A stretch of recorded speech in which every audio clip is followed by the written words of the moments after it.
Amid rising geopolitical tension and arms trafficking in the region, the government says the country must adjust how it approaches broader border security and diplomacy.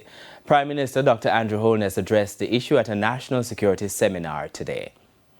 Jamaica's turquoise waters are a magnet for tourists, cruise liners, and global commerce. But those same sea lanes positioned between North and South America have long been exploited by traffickers. In 2025, authorities seized more than 33,000 kilograms of marijuana and over 1,360 kilograms of cocaine. The JDF Coast Guard intercepted approximately 990 pounds of cocaine valued at Jamaican $3.7 billion.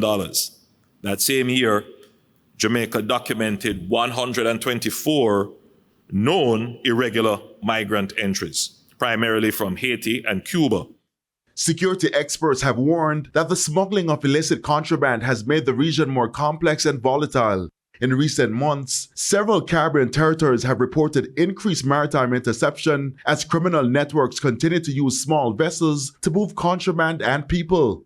Speaking at the National Security Seminar on Thursday, Prime Minister Dr. Andrew Holness addressed the geopolitical shifts shaping the Caribbean. The recently promulgated United States National Security Strategy has recentered the Western Hemisphere, linking irregular migration and transnational organized crime directly to U.S. national security priorities. We see this as an opportunity to deepen regional cooperation and advance our shared goal of peace across the Caribbean.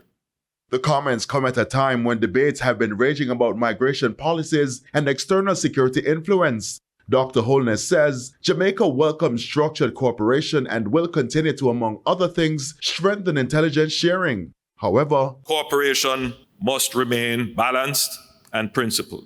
It must respect sovereignty. It must align with Jamaica's national interests and regional leadership within CARICOM.